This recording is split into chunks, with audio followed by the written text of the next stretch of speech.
오늘 우리가 읽은 본문에는 예수님을 의미하는 돌이라는 단어가 여러 차례 표현되고 있습니다. 보배로운 산돌, 이전 문맥에서 표현하고 있습니다. 모퉁이돌, 머릿돌도 있습니다. 이사야서에서는 기초돌이라고도 표현하고 있습니다. 넘어지게 하는 바위, 부서뜨리는 돌, 그런 여러 가지 돌이 표현되고 있죠. 그래서 본문을 읽을 때 질문을 합니다. 예수님은 도대체 어떤 돌이신가? 근데 다 맞습니다. 예수님을 여러 가지 돌의 쓰임에 따라서 예수님을 여러 면에서 설명하고 있는 것이죠. 우리가 밟고 있는 곳은 저 밑에는 땅이 있습니다. 흙이죠. 그런데 단단한 땅보다 더 굳건하고 튼튼한 것이 있습니다. 바로 그것은 돌이요 반석입니다. 본문에 표현된 돌이라는 단어들은 자그마한 자갈돌을 표현하는 것이 아니라 거대한 암석, 반석을 의미하는 커다란 돌입니다. 이 반석은 변하지 않습니다. 세월이 흘러도 언제나 그 자리에 버티고 있습니다. 반석 위에 서 있으면 안전합니다. 흔들리지 않습니다. 그 반석 위에 집을 세우면 홍수가 나도 쓸려가지 않습니다. 이 돌은 누구이십니까? 죽으시고 부활하신 우리 주 예수 그리스도인 줄로 믿습니다. 그 돌은 6절에 건축자들이 버린 돌이었지만 보배로운 모퉁이 돌이 되셨습니다.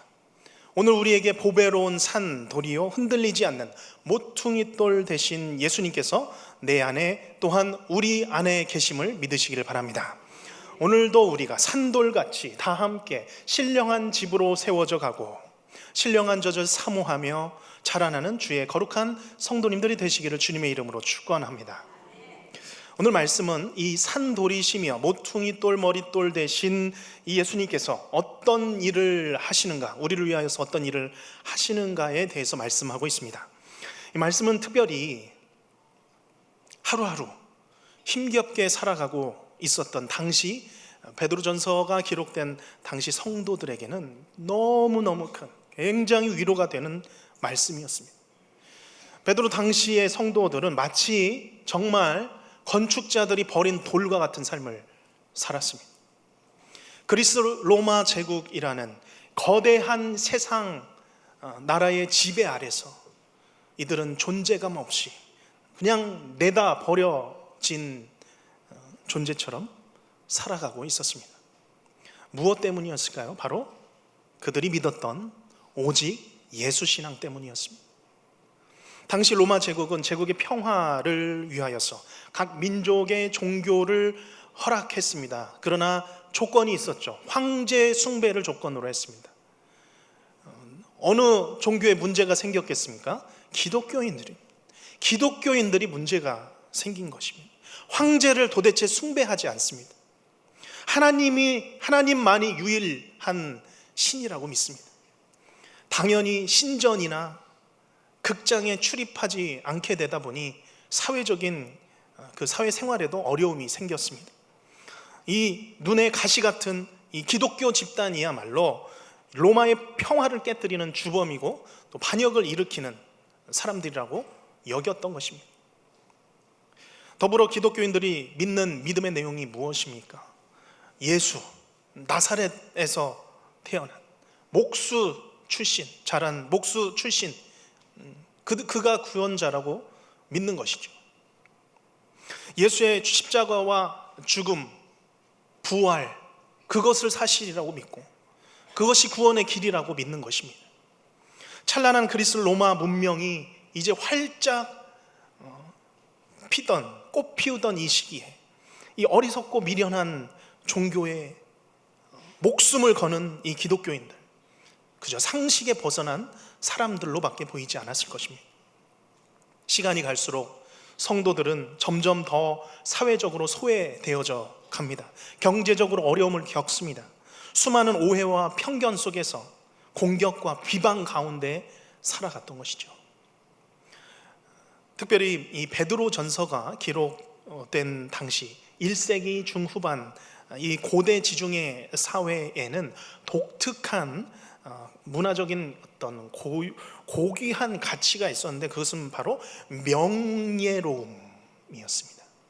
사람들은 이 명예로움을 추구하며 살았던 것이죠.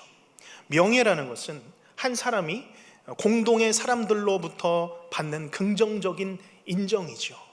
좋은 평가입니다. 좋은 평판과 명성을 얻기 위해서 살아가는 것입니다. 그래서 힘, 용기, 용맹함, 관용, 지혜, 이런 것들을 추구하며 살았습니다. 얼마나 고귀합니까? 그런가 하면 명예의 반대, 불명예스러운 것을 수치로 여겼습니다. 한 사람의 공동의 사람들로부터 얻는 부정적인 인정이죠. 타인으로부터 조롱과 경멸을 듣습니다. 책망을 받고 감옥에 갇히는 것 자체도 굉장히 수치스러운 것으로 여겼습니다. 조롱받고 연약하고 겁내고 관용이 없는 것, 그런 것들은 다 불명예스러운 것, 수치스러운 것으로 여겼습니다. 이렇게 다른 사람들의, 세상 많은 사람들의 이 평가와 판단이 가득한 이 명예라는 이 문화 속에서 사람들은 너도 나도 이 타인에게 좋은 평가를 얻기 위해서, 좋은 명성을 얻기 위해서, 그 명성을 채우기 위해서 그 기준에 도달하기 위한 삶을 살았던 것입니다. 그리고 이 속에서 기독교인들 얼마나 수치스러운 사람들로 보였겠습니까? 명예와는 한참이나 떨어진 그런 삶을 살았던 것입니다. 저는 이런 1세기 중반의 시대, 명예와 수치가 지배하던 사회를 살펴보면서 이것이 꼭 베드로전서가 기록된 시대의 상황만은 아니다라는 그런 생각이 들었습니다. 오늘날의 사회에도 역시 시대가 정해놓은 이 성공이라는 것을 위하여서 보이지 않는 자격과 기준들을 채우려고 애쓰며 살아가려고 하는 모습들이 보인다는 것입니다. 나는 이런 사람이 돼야 한다. 그래서 나는 이런 것들을 준비해야 될 것 같고, 이렇게 행동해야 될 것 같고, 이렇게 행동하지 않고 준비되지 않으면 초조한 것입니다.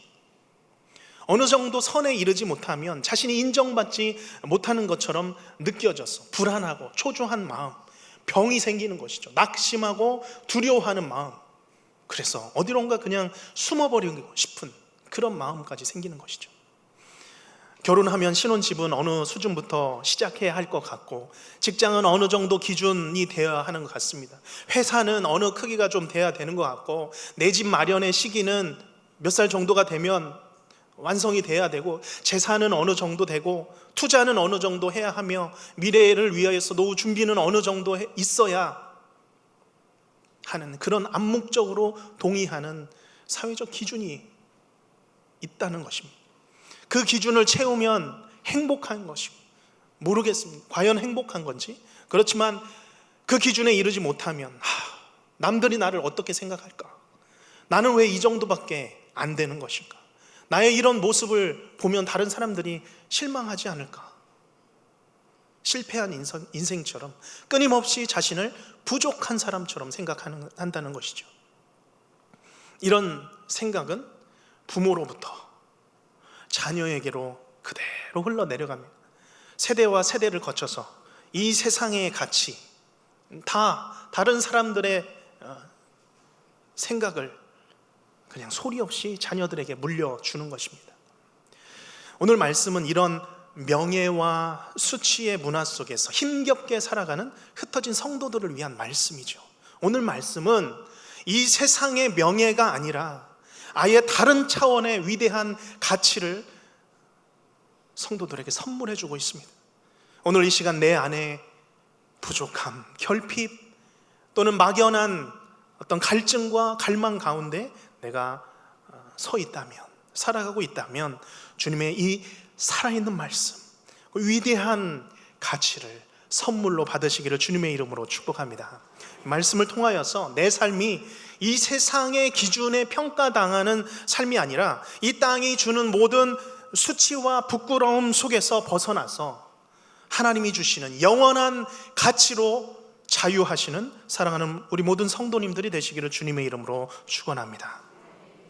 결론부터 말씀드리면 이 땅이 주는 명예보다 더 가치 있는 보배로운 것이 무엇입니까? 보배로운 모퉁이 돌 대신 예수 그리스도인 줄로 믿습니다. 우리 6절 말씀 천천히 읽어보겠습니다. 시작. 성경에 기록되었을 때 보라 내가 택한 보배로운 모퉁이 돌을 시온에 두노니 그를 믿는 자는 부끄러움을 당하지 아니하리라 하였으니 아멘. 여기 6절 말씀은 인용 구절이죠. 이사야 28장 16절 말씀입니다. 이사야 28장 16절 자막을 통해서 보겠습니다. 그러므로 주 여호와께서 이같이 이르시되, 같이 읽겠습니다. 보라 내가 한 돌을 시온에 두어 기초를 삼았노니 곧 시험한 돌이요 귀하고 견고한 기초돌이라. 그것을 믿는 이는 다급하게 되지 아니하리로다. 아멘. 말씀을 잠깐 띄워주시면 주 여호와께서 한 돌, 곧 예수 그리스도를 어디에 세우신다고 하십니까? 시온에 세우신다고 합니다. 시온은 하나님께서 장차 구원을 약속한 장소죠. 그곳에 세우실 우리 주 예수 그리스도이십니다. 그 예수님은 모든 시험을 다 거치신 돌입니다. 모든 것들이 다 검증된 하나님으로부터 보내신 그런 돌입니다. 귀하고 견고한 흔들리지 않는 기초돌입니다. 그 예수 그리스도를 믿으면 천국문 앞에서 허둥지둥 거리는 것이 아니라 안전하게 영생을 얻어 천국에 들어간다는 말씀입니다. 그래서 6절 하반절 말씀에 그를 믿는 자는 부끄러움을 당하지 아니하리라, 같은 말씀이죠.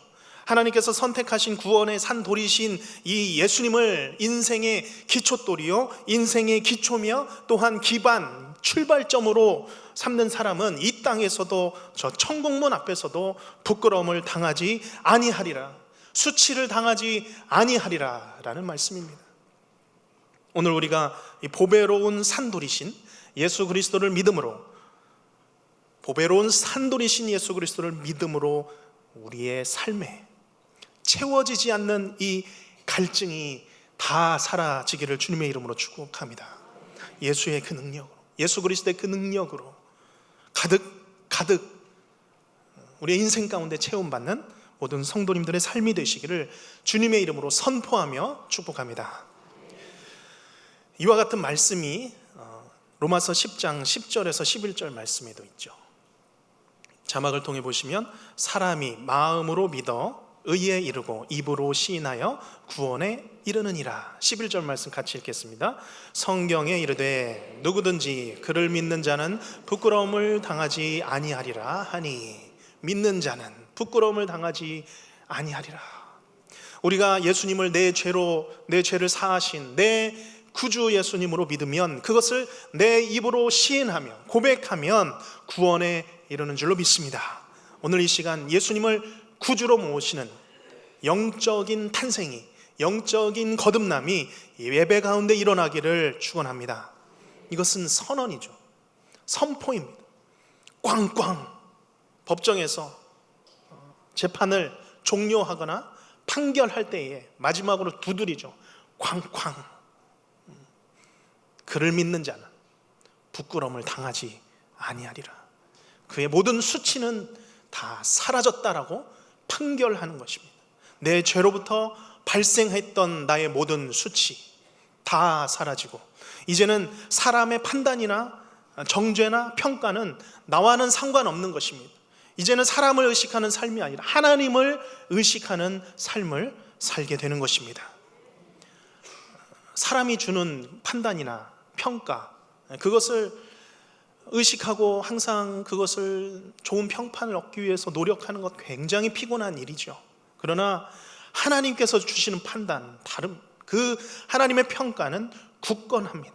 흔들리지 않습니다. 한번 평가되었으면 그대로 영원히 가는 것이죠. 이사야 43장 4절 말씀, 하나님께서 우리에게 무엇이라고 평가하시며 말씀하십니까? 우리가 이 말씀을 나에게 주시는 말씀으로 받으며 함께 읽겠습니다. 시작.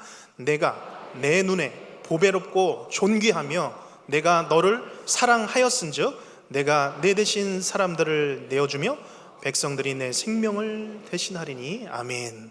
오늘 이 말씀 나의 말씀으로 받으시기를 바랍니다. 나를 보배롭다라고 평가하시는 분은 누구입니까? 하나님, 사람이 아닙니다. 공동체도 아닙니다. 하나님이십니다. 하나님께서 하나님의 눈에, 하나님의 관점에서 나를 보배롭고 존귀하다라고 꽝꽝하고 말씀하시는 것입니다. 하나님이 나를 보배롭다라고 말씀해 주시면 됩니다. 하나님이 나를 사랑해 주시면 되는 것입니다. 나를 보배롭다고 인정해 주시면 되는 것이죠. 이미 우리는 하나님의 눈에 보배롭고 존귀한 사람들이며 하나님을 사랑하는, 또한 하나님께서 우리를 사랑하는 그런 관계인 줄로 믿습니다. 6절 말씀에 보면 내가 택한 보배로운 모퉁이 돌, 그리고 7절에 믿는 너희에게 보배이나 라고 말씀하고 있습니다. 이 보배라는 것, 우리를 또 보배롭게 여긴다라고 말씀했는데요, 이 보배라는 것은 그냥 그 자체로 굉장히 귀중한 것입니다. 이것은 시간에 따라서 변하는 것이 아닙니다. 사람들이 매기는 값에 따라서 달라지는 그런 것이 아닙니다. 명예 같은 것도 아니죠. 변치 않는 절대적인 가치를 갖고 있는 것이 바로 이 보배입니다. 그런데 그 이 보배로운 산도를 믿으면, 그 산도를 내가 받으면 우리가 마찬가지로 보배롭게 여김을 받는다라는 것입니다. 고린도후서 4장 7절 말씀, 우리를 어떻게 말씀하고 계십니까? 우리 같이 읽겠습니다. 시작. 우리가 이 보배를 질그릇에 가졌으니 이는 심히 큰 능력은 하나님께 있고 우리에게 있지 아니함을 알게 하려 하심이라. 질그릇 안에, 우리가 질그릇이죠. 우리의 이 질그릇 안에 예수 그리스도께서 보배로 담겨 계시는 것입니다.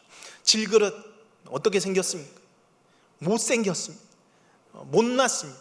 깨지고, 잘 깨지고 연약합니다. 가치도 없어서 그저 질그릇이죠. 한 사람이 운동으로 아무리 단련을 하는 그런 육체를 갖고 있어도 얼마나 쉽게 감염이 됩니까? 거의 모든 사람이 다 운동 열심히 하셨을 텐데 코로나 감염 다 되지 않으셨습니까? 부정적인 말들 얼마나 쉽게 우리의 마음에 담아두고 그것이 우리에게 상처가 됩니까? 잠도 못 자고 한 사람을 뒤척이게 만듭니다. 우리가 강한 자 같아도 언제 쓰러질지 모르는 육체를 자랑할 수 없는 사람들이죠. 아마 여기 계신 많은 분들 20년, 30년 전에는 저같이 아마 날아다녔을 것입니다. 저보다 더 날아다녔을 것입니다. 근데 저도 굉장히 체력이 사실은 보기보다 좋은 편입니다. 진짜 잠 한숨 자면 그냥 피곤이 싹 사라집니다. 그러나 20년, 30년 뒤에는 또 질그릇같이 연약한 제 몸이 또 약해지겠죠. 그것이 바로 우리 질그릇 같은 인생인 것입니다. 그런데 바울은 여기서 질그릇 같은 나에게 이 놀라운 보배, 곧 예수께서 내 삶에, 내 안에, 내 인생에 계신다는 것입니다. 오늘 우리는 우리의 가장 보배로우신 예수 그리스도, 영원한 반석이신 예수 그리스도를 우리 안에, 우리의 인생 가운데 가졌기에 우리는 하나님의 보기에 너무나 보배로운 사람들인 것입니다. 이제 오늘 보배로운 예수님께서 질그릇 같은 우리 안에, 내 안에 계시기 때문에 이제는 타인의 평가로부터 자유함을 얻으시기를 바랍니다. 타인의 판결, 타인의 판단, 자유함을 얻으시기를 바랍니다. 이 땅이 세워놓은 판단과 그 기준으로부터 자유함을 얻으시기를 바랍니다. 우리 주 예수를 믿어서 예수로 죽고 예수로 산 사람들은 세상의 기준을 버린 사람들입니다. 세상의 기준에 연연하지 않는 사람들입니다. 자기 자신이 다른 사람들에게 어떻게 보여질까 의식하지 않는, 이미 하나님께 보배로운 자로 모든 평가와 판결을 받은 사람들입니다. 나를 심판하실 이는 오직 우리 주시니 라는 이 말씀 붙들고 사람들의 눈이 아니라 하나님의 눈에 보배로운 삶을 사시기를 간절히 바랍니다.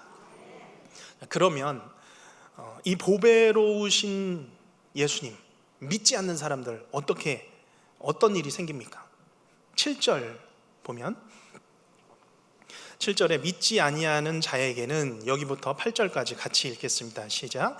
믿지 아니하는 자에게는 건축자들이 버린 그 돌이 모퉁이의 머릿돌이 되고 또한 부딪히는 돌과 걸려 넘어지게 하는 바위가 되었다 하였느니라. 그들이 말씀을 순종하지 아니하므로 넘어지나니 이는 그들을 이렇게 정하신 것이라. 아멘. 예수님을 믿는 우리에게는 건축자들의 버린 돌이 모퉁이의 머릿돌이 되셔서 보배로운 산돌이 되었습니다. 그렇죠?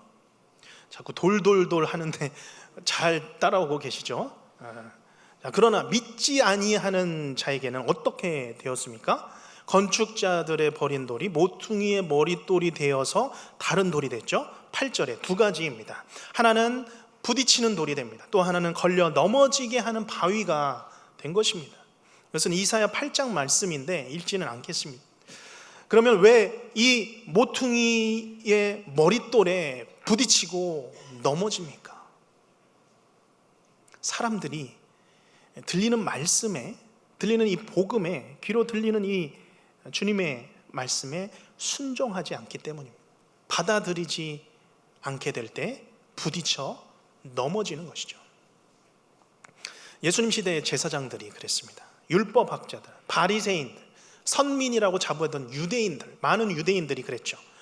다 그냥 이 예수님이라는 돌에 걸려서 부딪혀서 다 그냥 넘어진 것입니다. 보배로운 모퉁이 돌이 믿지 아니하는 자들에게 걸림돌이 되고 심판의 돌이 된 것입니다. 예수님을 믿지 않는 사람들에게 예수님의 이 복음의 말씀 참 불편합니다. 듣기에 불편하죠. 하나님의 존재, 하나님이 살아있다라는 것 듣기에 좀 불편합니다. 걸림돌입니다. 사람이 죄 있는 죄성을 가지고 태어난다? 그 말씀 자체가 너무 싫습니다. 꼭 예수 그리스도로 구원을 받는다, 오직 예수님만이 유일한 길이다, 너무 듣기 싫어하는 거죠. 걸려 넘어지는 것입니다. 그런데 복음이 그렇습니다. 죄인의 마음을 불편하게 합니다. 부딪히는 돌이 되는 것이죠. 찌릅니다. 근심하게 만듭니다. 넘어지게 만듭니다. 이 예수님의 복음 좀 불편한 거 없으면 좋겠는데, 그렇죠? 그냥 사랑만 하면 그냥 끝나면 좋겠는데, 믿지 않는 사람 길 한복판에, 인생 가는 길 한복판에 항상 이 예수님이라는 분이 계셔서 큰 내 길을 막고 있는 것입니다. 그래서 갈 때마다 넘어지는 거죠. 예수님 때문에.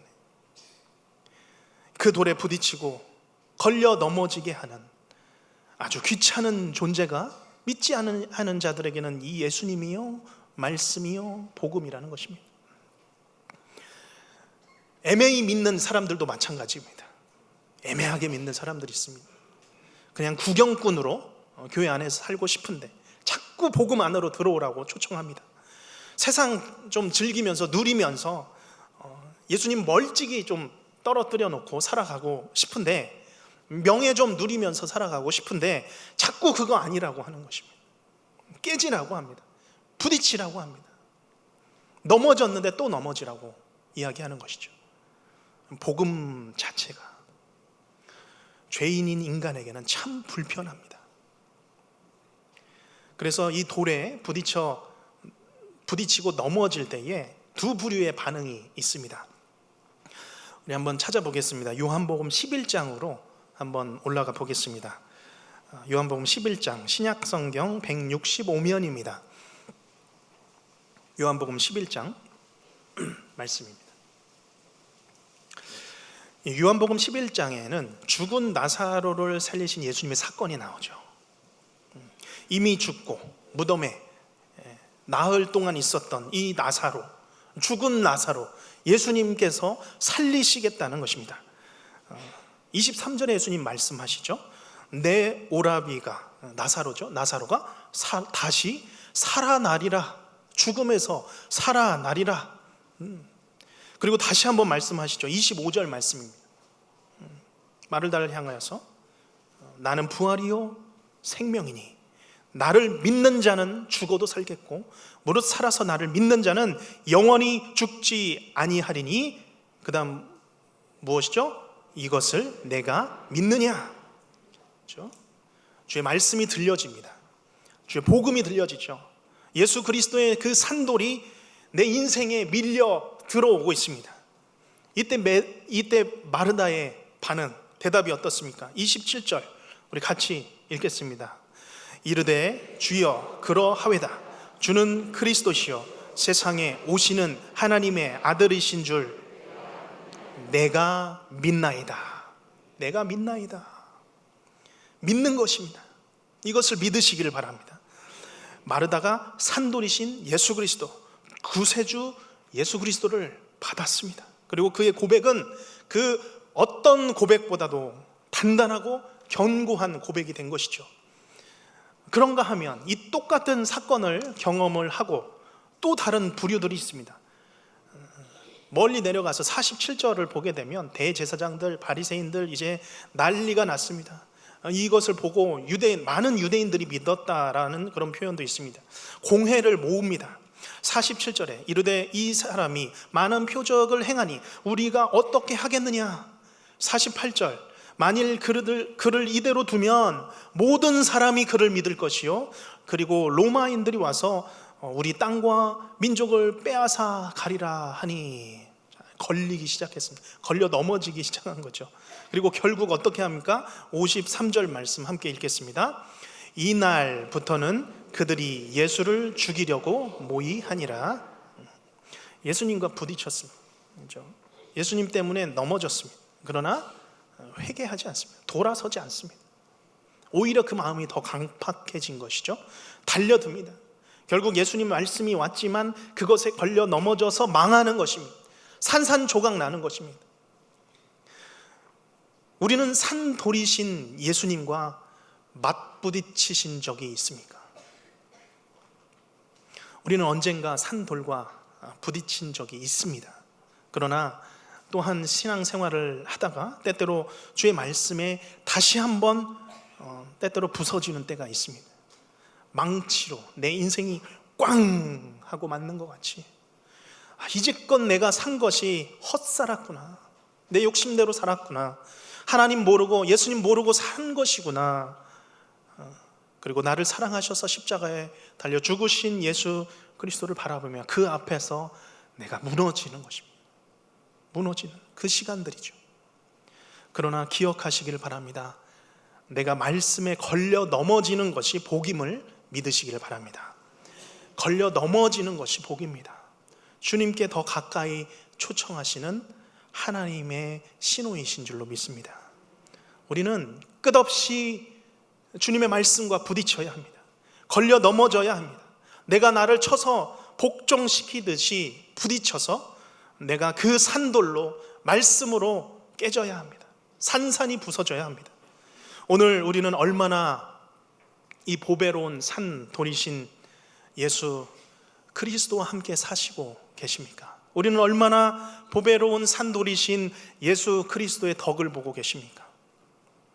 우리는 모두 예수님 덕택에 인생 항목 건지신 분들이십니다. 맞습니까? 네. 아마 다 고백할 것 같아요. 아닙니다. 내가 제일 많이 예수님의 덕을 본 사람입니다. 질그릇 같은, 저도 그렇습니다. 강단에서 설교를 하는 것이 사람으로서가 아니라 질그릇 같은 내 안에 예수 그리스도께서 계시기에 제가 이렇게 서서 말씀을 전하고 있는 것이죠. 우리가 이거면 되지 않겠습니까? 우리가 무엇을 더 바라겠습니까? 이제는 보배이신 예수 그리스도, 질그릇 같은 내 인생에 모시며 살아가는 우리의 인생이 시작된 것입니다. 세상의 기준 좀 못 미치면 어떻습니까? 세상의 평가 좀 미달되면 어떻습니까? 내 안에 계신 예수 그리스도, 보배로운 산돌을 품고 살아간다면 세상에서 무엇이 부끄러운 삶이겠습니까? 우리가 오늘 이 굳건한 믿음을 가지고 살아가는 개선의 선동님들 되시기를 바랍니다. 이것이 결코 부끄러운 것이 아닌 것은 이제 장차 천국문 앞에서 우리는 결코 다급하거나 부끄러움을 당하지 않을 것이기 때문입니다. 언제나 산처럼 든든하게 계신 이 예수님 우리가 붙들고 굳건한 반석이신 예수님 믿고 흔들리지 않는 한평생 살아가시기를 주님의 이름으로 축복합니다. 이 시간 함께 기도할 때에 괜찮으시다면 우리 오른손을 들고 함께 기도하면 좋겠습니다. 하나님을 붙잡는 마음으로 이 시간 함께 기도하겠습니다. 오늘도 살아계셔서 우리에게 말씀하시는 아버지 하나님, 이 시간 우리의 영원한 산돌이시며 모퉁이 돌 대신 보배로우신 예수님을 붙들며 살아가는 우리의 삶이 되게 하여 주시옵소서. 주님, 제가 예수님의 덕을 가장 많이 본 죄인입니다. 나 같은 사람 택하셔서 주의 자녀 삼으신 아버지 하나님, 이 손 놓지 않고 주님 붙들며 살아가게 하여 주시옵소서. 하나님, 붙들되 더 꽉 붙들고 살아가는 나의 인생 되게 하여 주시옵소서. 예수님의 이름으로 기도하옵나이다. 아멘.